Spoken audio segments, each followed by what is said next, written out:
fun here. Do-do-do. So, okay, there we go.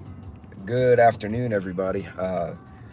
So a little bit of an off-schedule live. A lot of my live streams have been bouncing around lately, so my apologies for that one. So today's topic, which is something I was watching, I really wasn't giving a lot of weight to until basically the last 24 hours where I really started digging into it, which is, hey KP, what's going on? We all remember like a month ago that supposedly Islamist, hey Canadian, Islamist militants, I don't know what you'd call them, terrorists, had attacked a facility in Indian-controlled Kashmir, and right now that province, if you will, is split between India and Pakistan. And specifically, they targeted India. There were a few Westerners, Europeans and whatnot. Hey, Suburban, hey, who had gotten killed in the process of this incident. And I don't have a lot of details other than that it was a bombing and a shooting. So basically, they threw some IEDs, blew things up, then shot up people. Then the cops came and killed the guys, or ran them out of the country. I don't know what happened exactly. But India got really pissed about that. And I know a few YouTubers had mentioned, India's angry. It's all over X right now. Not seeing any of it on Instagram. It's so weird. Hey Vision, how the different, hey Coffee, how the different platforms register different news. I'll tell you what, I'm seeing a lot of racist shit on X now from everyone. Not just like Nazis or like, white supremacists. I'm seeing militant black groups. I'm seeing like anti-Jewish, pro-Israel, you name it. It's almost become the Wild West on X. But it's interesting because people post everything. And unless they do something really egregious, hey Scott, they get, and they'll get kicked off. They kind of get a lot of freedom now, which is cool if you can filter out and not get dragged into these little toilet bowls. You hear a lot of good info. So going back, these militants from Pakistan went and attacked Indian-controlled Kashmir, killed a bunch of Indian citizens, a few European tourists as well. Some of the bad guys were disposed of, others fled back to Pakistan, and India got pissed, like ugly pissed. So India artillery attacked the town these guys ran to and fucked up the town. Like they burned the shit down. So Pakistan didn't like that, but technically Pakistan should control their militants. So anyway, Pakistan fires artillery back at the Indian army, and they get in a artillery fight for about 12 hours. They basically are shooting cannons back and forth, some sporadic machine gun fire, and hey Farmer, and then some other conflagrations, and it was more skirmishes and then one big artillery fight. Well, then today, and Pakistan's like, yo, that sucks to suck, the militants don't like you, you took that part of the country. India's saying the whole province should be ours, you can kiss my ass. Anyway, India this morning apparently got up and decided, you can hold my beer, and they launched an air raid on another town and tore the shit out of the town. They absolutely flattened another town. And so now Pakistan claims they shot down a few of the Indian attack jets. That's unconfirmed right now. But we've very quickly gotten from 5 idiots doing IEDs and shooting civilians to large-scale air raids between these two countries. The last time they had a fight like this, it came to a conclusion. It was like a mediated peace with Russia, the EU, and the US helping, because it was around the time both of them got atomic weapons. Both India and Pakistan have both larger thermonuclear weapons as well as tactical nukes. And there are some people in India who really want to take Kashmir and they want to like crush Pakistan. There's some old hatred between those two countries that goes back a long way, and I can't get into it because I don't fully understand it. I understand the gist of why they're angry, but hey Trump, what's going on? Trump is a felon. I couldn't even see it. I don't have glasses, so it was Trump of the. In any case, so right now Pakistan and India are basically aerating each other. Now it's getting to the point that the UN is trying to tell them to calm down because a politician in India had said if they attack us again, we should just use a tactical nuke on one of their airfields, which would really be a bad thing. That would be a line that nobody really needs to cross. If you read anything about history and you just read about the aftermath of Hiroshima and Nagasaki, and even the aftermath of the nuke tests in America, like in Nevada, the soldiers and people that got sick. You drop an atomic bomb, it's not like, oh, I blew this up, and it's okay, I blew it up and that's that. No, there's radiation, fallout, there's all sorts of nasty that goes on for years, if not generations. Look at Chernobyl, right? Hey, highly toxic girl, welcome. So this is really concerning because a lot of us, you know, here in the West in particular, we're looking at, you know, Taiwan and China. We're like, oh, China wants to fight with Taiwan, and we're going to get sucked into that. And then Russia, Ukraine have been beating each other up. The Houthis stupidly fired a missile at Israel's airport. So Israel destroyed the Houthi airport in Yemen, the main airport in the capital. They just carpet bombed it. Like if you see the videos, there's airliners and everything. The terminal's gone. The Israelis just erased the airport. They're like, this is what we think of your shit. And so we're all looking at Israel and Yemen and Iran. We're worried about Ukraine and Russia. And all of a sudden, out of nowhere, Pakistan and India are having arguments with each other. And India decided to launch an aerosol on a town in Pakistan and tore up the town because they thought the militants were there. Kick myself out of chat again. That's terrible. Hey, Billy. This is one of those things that you really don't want to escalate because there's such an old hatred between those two countries. And again, I don't know enough to tell sides and say, oh, well, this guy did this and it's their fault, whatever. Just generally speaking, what we don't want is two nuclear capable countries getting in a catfight over a province, because that's going to end badly. It's going to end badly mainly for the civilians, right? Because remember, unlike a smart bomb, a tactical nuke doesn't discriminate. It's going to nuke everybody, right? It's what radiation does. It's what atomic energy does. Just bzz, and whoever's in that radius, you know, bye-bye.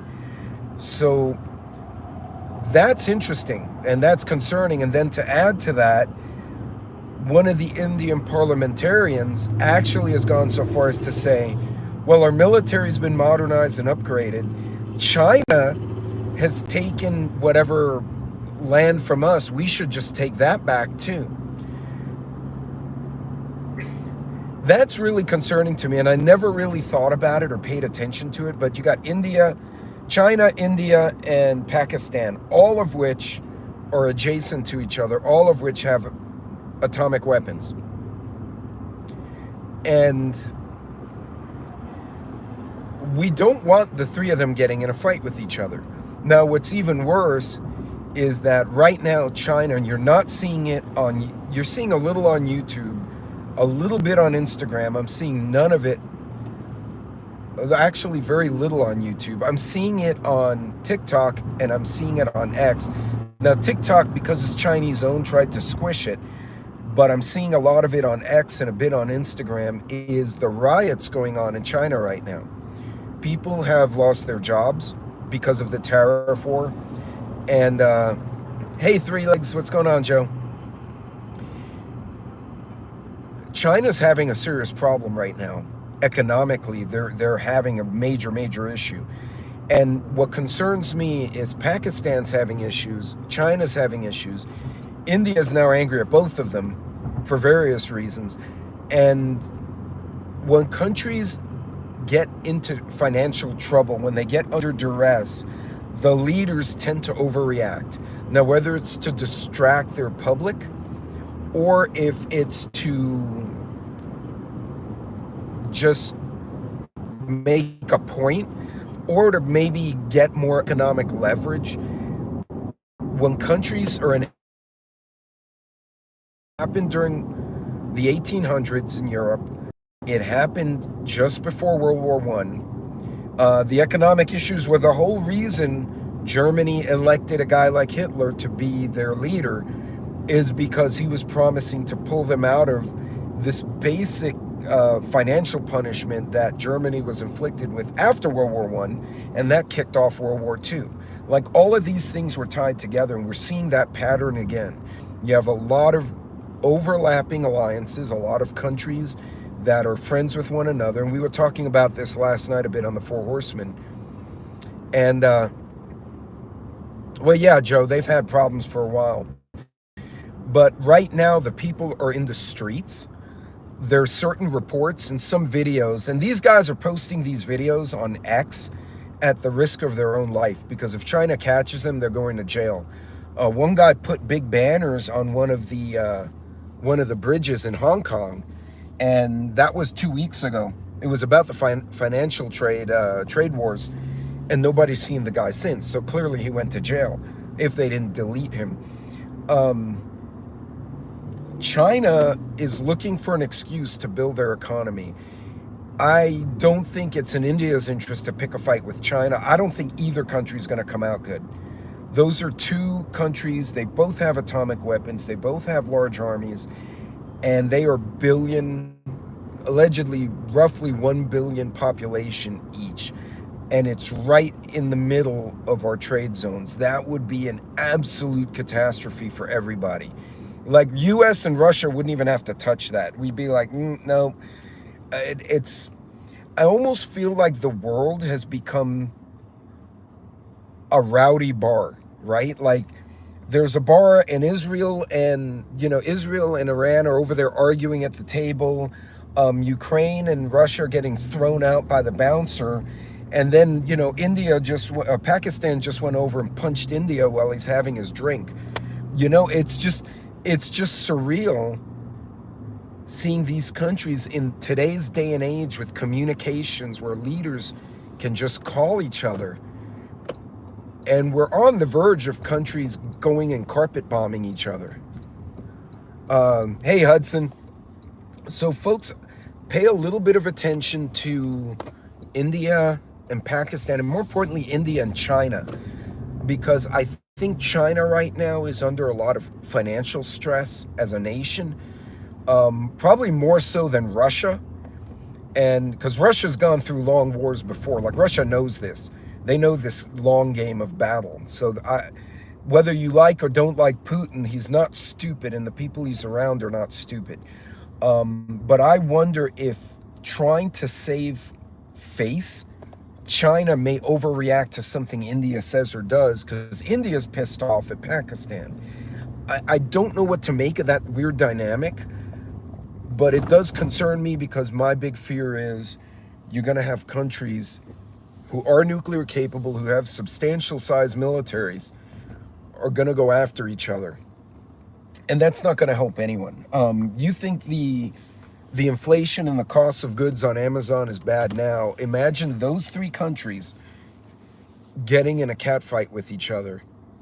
And inevitably, they're going to pull someone else in. I don't know who, but they may. But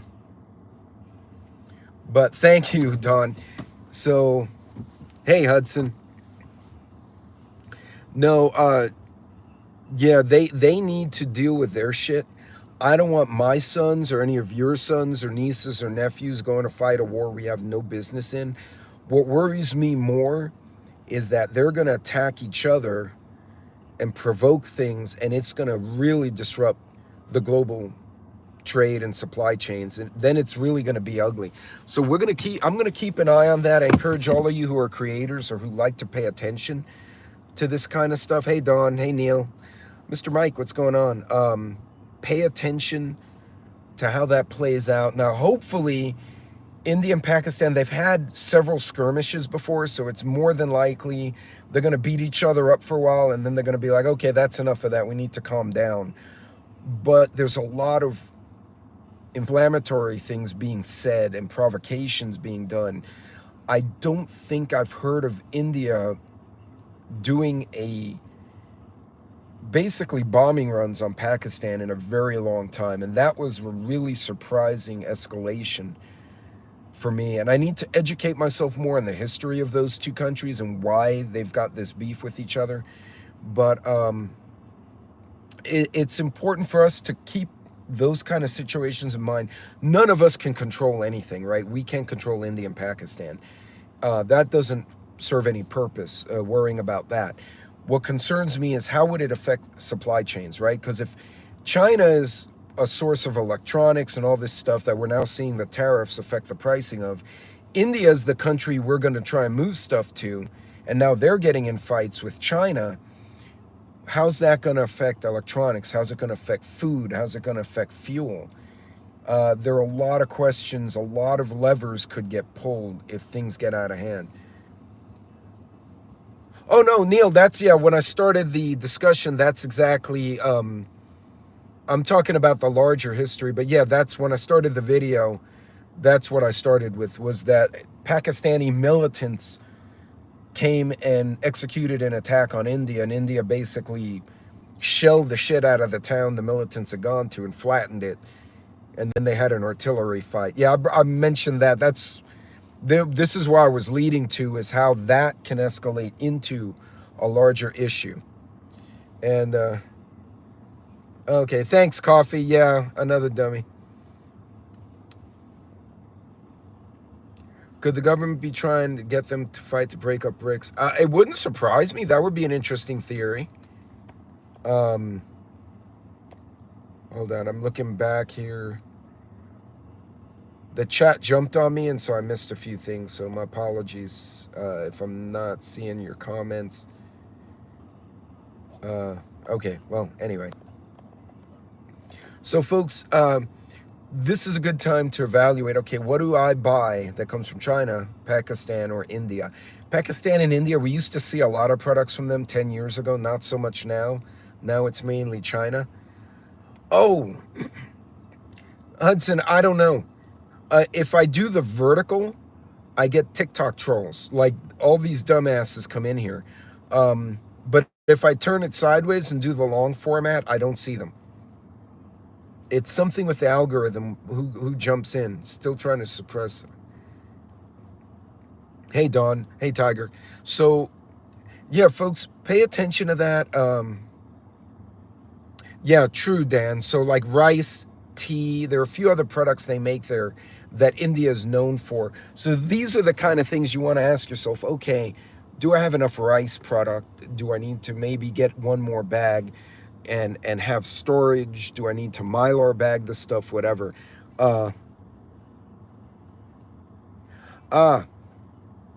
Only subs show up in horizontal streams. Okay, good to know. Well, only subs or anyone who's looking for that content. It's not like rando, because you can scroll randomly through the vertical formats and get all sorts of weird stuff. Hey, Carolina. In any case, folks, understand, and Dan, thanks for pointing that out, the rice, the teas, stuff like that, if that's something that's in your need list, now's a good time to say, you know, I'll get another 25-pound bag. You can Mylar store it. You can can it, you can, you know, just put it in Ziplocs if that's all you got. You know, there are ways to store it and not break the bank. I'm curious to see where it's going to go, but we really don't need to be involved in yet another conflict in the world. It really seems like it seems like everyone's fighting everyone all of a sudden. It's almost like we took all the countries from the Cold War, shook them up and poured them out, and they wound up on different sides. and then we had a Cold War all over again, with the exception of China, Russia, and the US being where they were before. And like all the other countries have rearranged. So, thanks, Hudson. Yeah, I figured it was something the way the system was set up. But anyway, folks, look, just leaving you with that thought, not a reason to panic, but a reason to reflect. Look at what you get from any of those countries if it's in your need list, and say, wow, okay, I do get I get rice from India. If India gets in a war, they're going to repurpose their food for their soldiers and for domestic use. So that's going to become something that I won't find as easily, or it will cost me more. So how do I react accordingly for that situation? These kind of news articles and these kind of tidbits are not a reason to panic. It's a reason for you to think about, okay, how would this affect me at ground level here? And, I'm so many layers removed from whatever the hell's going on in that part of the world, but it could affect me. How would it? There are going to be cases, two countries get in a fight, and you're like, that means zero to me. The Congo is having a fight with someone. I don't get a lot of diamonds. Like, I don't import lithium. None of that is super relevant to me directly. I'm sure it affects me in some other way, but these are the kind of things you should think of when you see this kind of news. And a lot of people freak out and they're like, oh, we're going to die in World War III. Well, we can't control any of that, but what you can do is position yourself so you don't take a financial hit, not now, but a month from now. And I've said this before, try to eat today on 2 years ago pricing, and try to eat next year on today's pricing, because the prices are probably going to go up. In any case, folks, y'all be good, be safe, think about what you're doing. Remember, time, space, energy, and money are important resources. You don't want to waste any of them. And Hudson goes on 7:30 tonight Eastern, 6:30 Central for We All Gonna Die Wednesday. So you guys be good, be safe out there, take care of yourselves, and just pay attention to what's going on, and then think, how does this affect my personal supply chain? And that's what you take action on. Don't worry about China and India. We can't fix that. But anyway, you guys be good, be safe, take care of yourselves. I will see you all later.